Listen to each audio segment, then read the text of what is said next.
just returned from, also does his research in Iran. Can you talk about the overall situation in Bahrain right now? Thank you for having me, Amy. The situation in Bahrain is as bad as it has been for a very long time. What we're seeing in Bahrain today is a full-scale crackdown on any sort of dissent in the country. You've just spoken to the Al-Khawaja family. You have more than 500 people who have been arrested and detained since March the 15th. You have full-scale security sweeps on Shia villages, both in the capital and outside the capital, throughout the country. You have massive dismissals. Hundreds of individuals, perhaps more than 1,000, have been dismissed from their jobs, many of them state enterprise jobs, during the past month and a half. I mean, this has gone well beyond trying to reestablish security, which is the main message that the Bahraini government has been sending to the international community, that we are trying to reestablish security, that there was chaos for the month and a half or so that Bahrain was experiencing protests. This has gone well beyond that. This is a retribution campaign. Everyone who was associated with the protests, who spoke out when journalists were there, who spoke to international media, and who aired their grievances against the Al-Khalifa family is now being targeted. The power of the United States here and the difference between what the U.S. is doing, what European countries are doing in Bahrain. We hear very little about Bahrain, and yet this is a crucial interest area of the United States with the Navy Fifth Fleet there. Absolutely. I mean, we at Human Rights Watch, and I know other human rights organizations who we've worked closely with for the past 2 months or so, have been extremely disappointed. The response from the U.S. government, there have been very, very few public statements. We believe that the public statements that they have issued have been wholly inadequate, given what is actually happening on the ground in Bahrain today. And you mentioned the European Union. The European Union has been a little better, but there have been very disappointing statements that have come out of High Representative Ashton's office as well. And I actually spent about a week or so traveling throughout Europe about 2 weeks ago, meeting with European Parliament members, meeting with the EU Council, going to Paris, meeting with French officials to try to essentially push them to come out with more public statements on what is happening there, and also to seriously consider breaking off any sort of military and security ties with the government of Bahrain.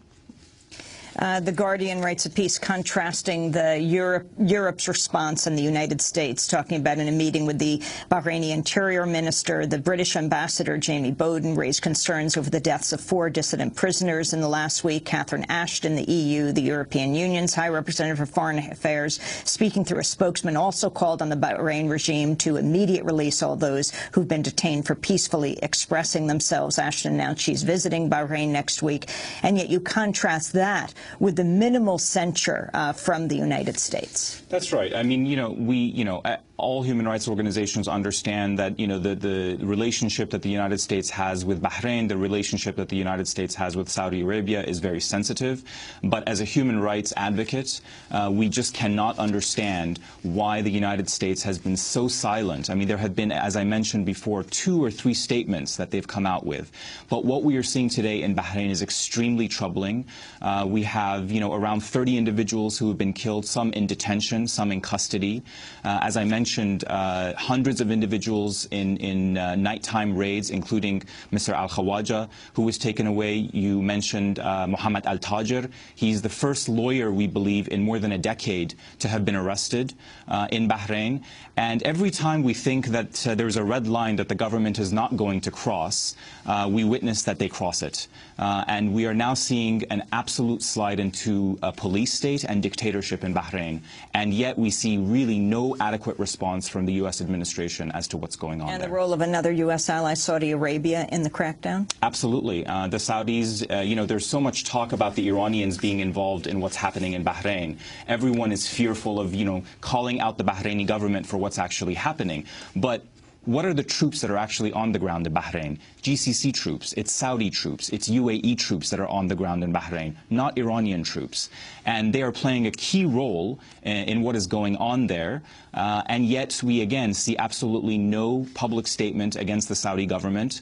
Now there's a $60 billion arms agreement, essentially, that we believe is going to be agreed to in the next several weeks, if not several months, between the U.S. and the Saudis.